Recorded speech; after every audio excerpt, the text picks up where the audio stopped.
Hari ini kita akan kuliahkan tajuk bab 6 berkaitan dengan analisis penyata kewangan di bawah tajuk 6.2C, iaitu menyedia dan menganalisis nisbah kewangan. Tajuk pada hari ini ialah bagaimana untuk mencari nisbah kecairan. Baik, sebelum saya sambung kuliah kita pada pagi ini, untuk pengetahuan pelajar-pelajar sekalian, sebelum kita boleh melakukan analisis nisbah ini, pelajar-pelajar seharusnya sudah pun mempunyai pengetahuan berkaitan dengan penyata-penyata kewangan, termasuklah penyata kunci kira-kira atau penyata kedudukan kewangan, dan juga komponen-komponen yang ada di dalam penyata pendapatan. Baiklah, sebelum kita teruskan kuliah kita, saya ingin terangkan dahulu apakah itu nisbah kewangan. Nisbah kewangan ini, sebagaimana yang kita tahu, ia adalah satu kaedah yang menggunakan nisbah, yang menggunakan nisbah untuk menilai kedudukan kewangan syarikat, menilai kecekapan pengurusan kewangan syarikat, dan juga untuk melihat keadaan keberuntungan syarikat pada sesuatu tempoh tertentu. Selalunya untuk 1 tahun kewangan. Baik, ia juga digunakan untuk mengukur keupayaan syarikat untuk memenuhi obligasi kewangan jangka pendek, juga untuk menilai kecekapan pengurusan aset dalam menghasilkan jualan, mengetahui tahap penggunaan hutang ataupun keupayaan syarikat untuk memenuhi tuntutan hutang, dan juga tuntutan berkaitan dengan faedah. Seterusnya, ia digunakan untuk melihat keberkesanan syarikat dalam menjana pulangan daripada daripada pelaburan atas dan juga untuk mengukur ulangan syarikat. Nisbah kewangan ini kita boleh buat dengan membandingkan maklumat-maklumat kewangan bagi tempoh tertentu, ataupun kita juga boleh bandingkan maklumat-maklumat kewangan syarikat kita dengan syarikat-syarikat lain. Baik, itu sebagai permulaan. Sekarang untuk nak melihat jenis nisbah kewangan, kita perlu juga tahu ada berapa jenis nisbah kewangan yang selalunya kita cari. Di antaranya ialah nisbah kecairan. Nanti kita akan terangkan satu persatu. Nisbah hutang, nisbah keberuntungan, nisbah aktiviti, dan juga nisbah pelaburan. Ini di antara 5 jenis nisbah yang kita akan lihat di dalam tajuk analisis nisbah kewangan ini.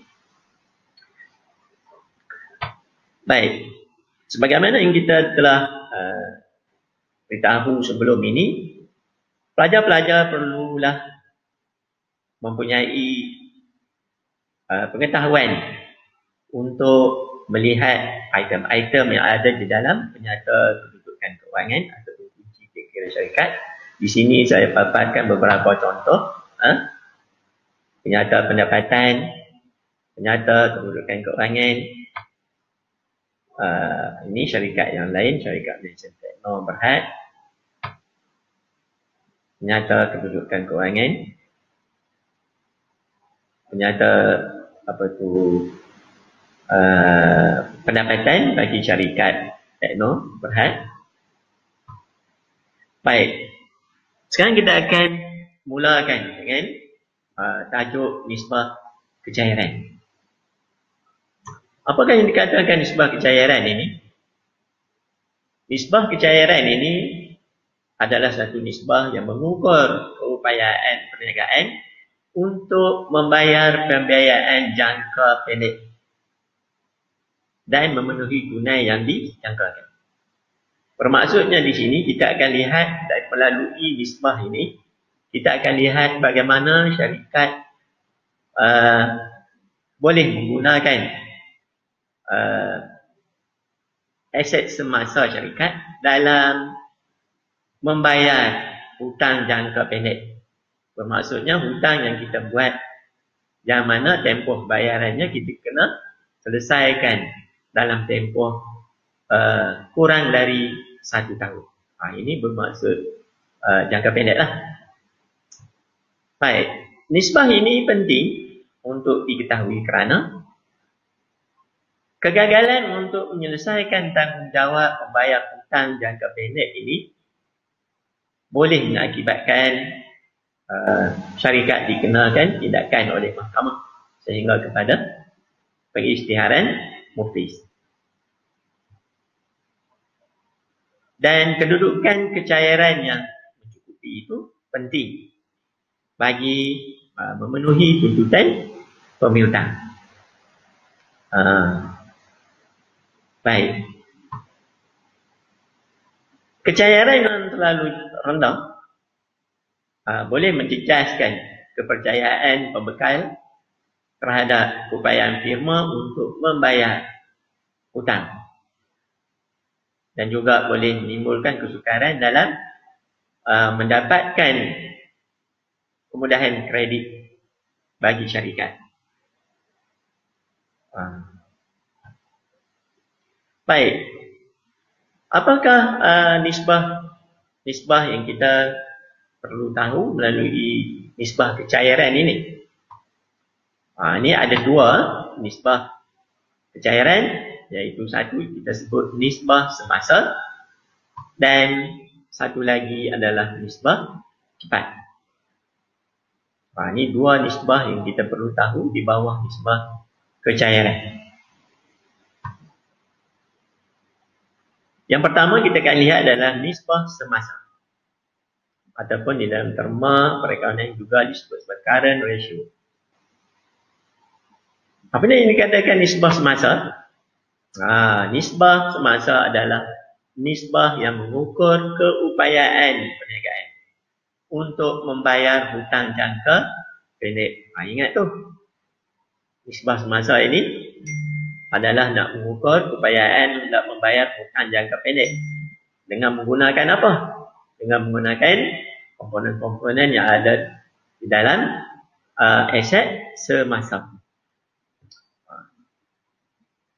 Bagaimana aset semasa sebuah perniagaan itu boleh digunakan untuk membayar hutang jangka pendek yang kita buat. Yang kedua, mengukur tahap kemampuan aset semasa untuk membayar balik liability semasa. Kita kena tahulah apakah komponen-komponen yang ada di dalam aset semasa yang digunakan untuk membayar balik liability semasa, seperti tunai, akaun belum terima, inventory. Ini adalah item-item di bawah aset semasa yang akan digunakan untuk membayar balik hutang jangka pendek ataupun liability semasa.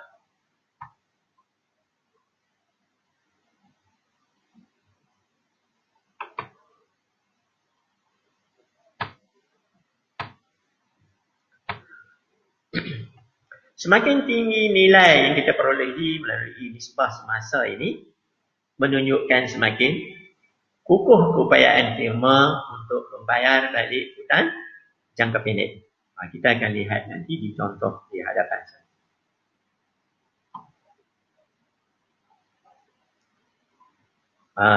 Jadi kalau kita tengok daripada formula yang ataupun rumus yang ditunjukkan di sini, kita dapati dalam mengira nisbah semasa ini ada 2 item yang kita di dalam ternyata kunci kira-kira syarikat yang diambil kira, iaitu kita bandingkan aset semasa dan juga liability semasa. Aset semasa dan liability semasa.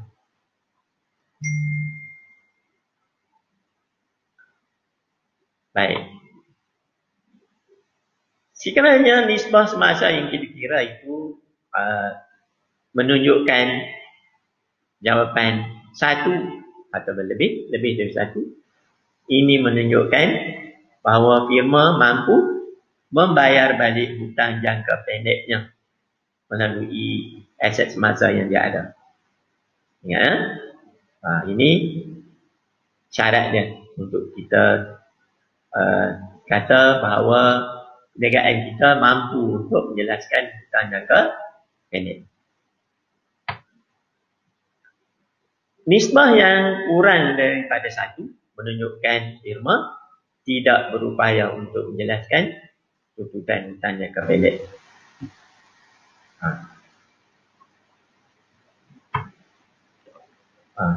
Kadang kita tengok lagi contoh, ini adalah penyata kunci kira-kira syarikat Malaysian Techno Berhad.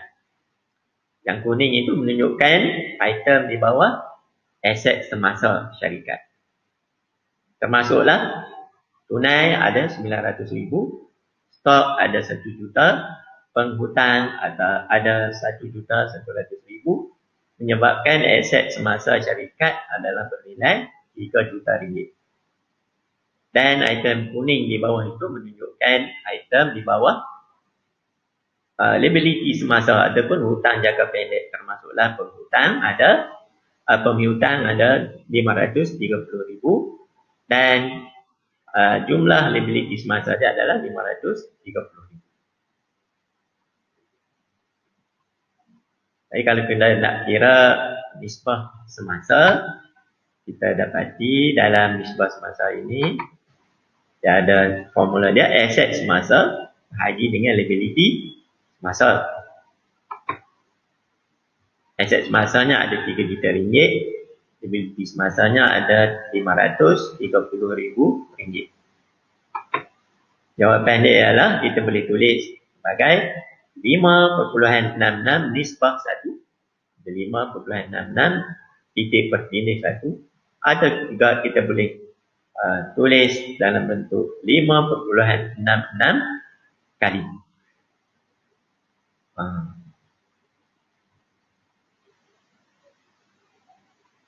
Baik. Apakah maksud yang ditunjukkan melalui angka 5.66 ini?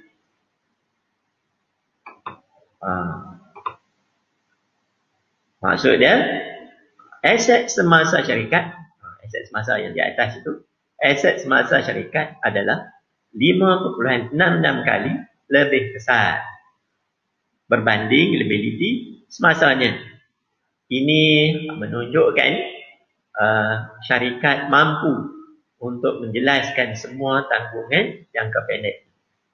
Ini maksud nisbah semasa 5.66 tadi. Atau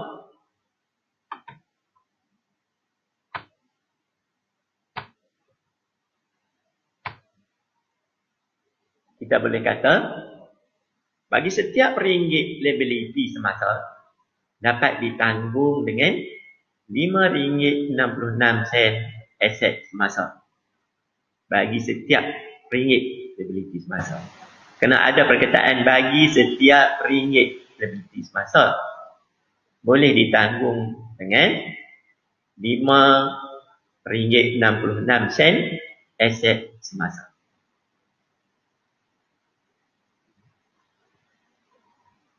Okey, boleh ya? Ini nisbah semasa. Di mana dalam nisbah semasa ini kita melihat keupayaan aset semasa syarikat untuk melunasi liability semasa syarikat.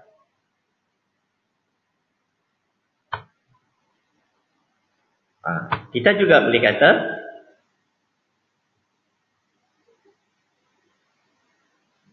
syarikat mempunyai kemampuan sebanyak 5.66 kali bagi setiap aset kali liability semasa ni.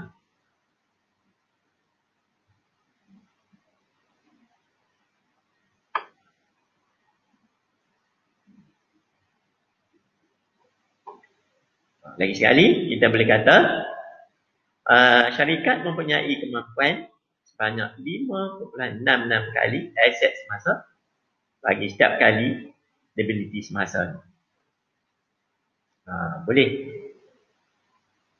Kesimpulan ini boleh digunakan untuk menjelaskan maksud nisbah semasa yang kita perolehi tadi.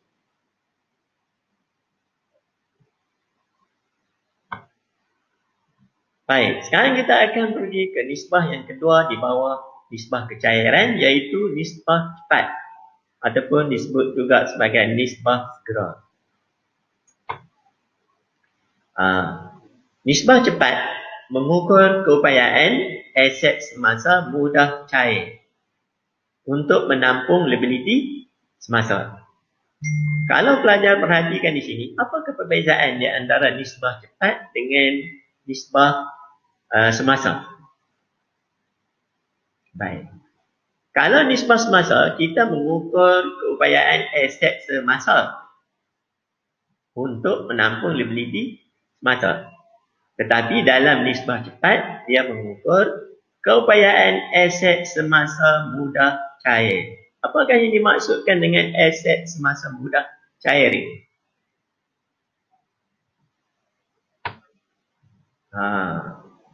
Aset semasa mudah cair adalah aset semasa yang ditolak inventory yang ada di dalam aset semasa tersebut. Maksudnya di sini mengukur keupayaan tunai dan aset hampir tunai tanpa inventory untuk menampung liability semasa. Mengapa kita tolak inventory? Baik, kita tahu bahawa inventory adalah aset semasa dalam bentuk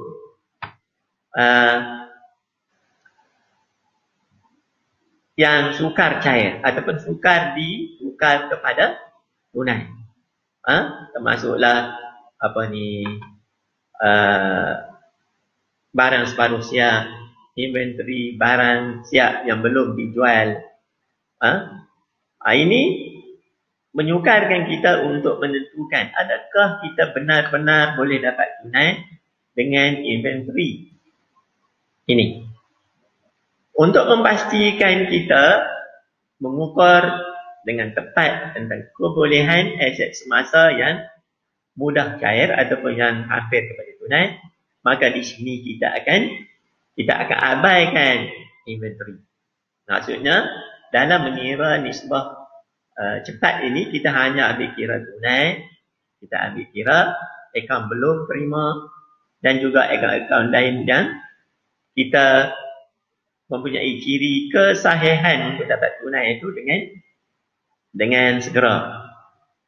Maka kita perlu tolak dengan inventory. Kita tak kira inventory kerana inventory dianggap sebagai aset semasa yang sukar cair. Di sinilah perbezaan nisbah semasa dengan nisbah cepat. Baik, nisbah cepat ini akan memberi gambaran kebolehan tunai kita untuk membayar hutang jangka pendek dengan lebih tepat berbanding nisbah semasa. Baik.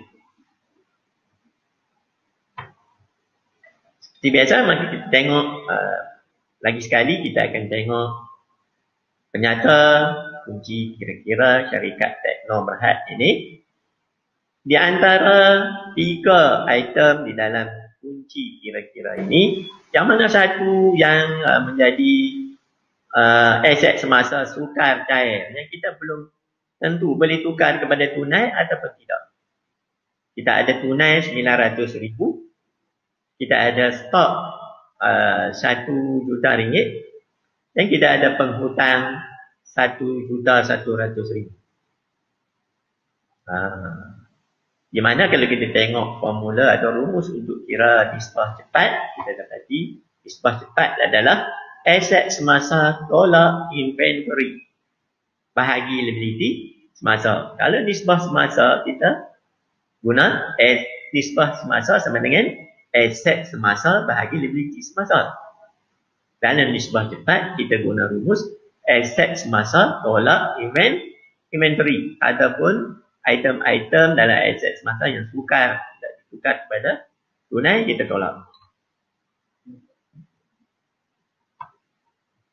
Okey. Dalam nisbah cepat dari syarikat ini kita tadi yang boleh di aset semasa, jumlah aset semasa syarikat ini adalah 3 juta termasuk stok yang belum tentu kita boleh tunaikan ini. Dan kita tolak inventory stok ini adalah inventory. 3 juta tolak 1 juta ringgit bahagi dengan liability semasa berjumlah 530,000 ringgit menyebabkan nisbah cepat syarikat adalah 3.77 nisbah 1 atau 3.77 kali. Selalunya kalau kita tengok nisbah cepat ini angkanya adalah lebih kecil berbanding nisbah semasa. Kerana dalam nisbah semasa kita tidak menolak inventory.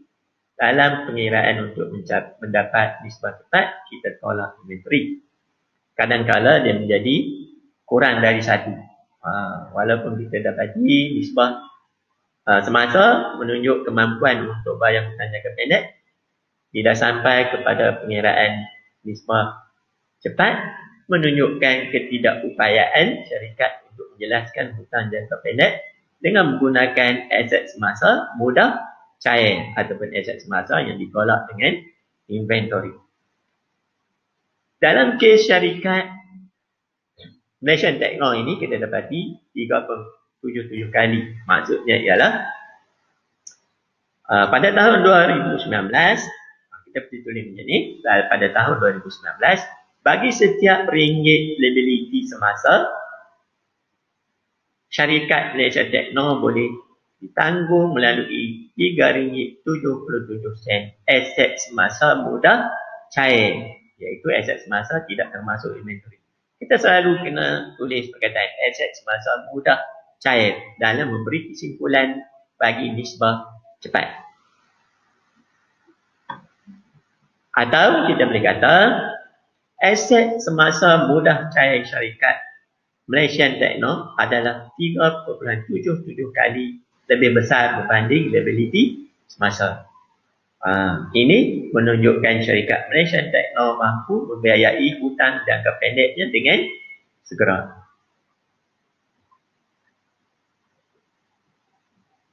Jadi kita telah pun selesai untuk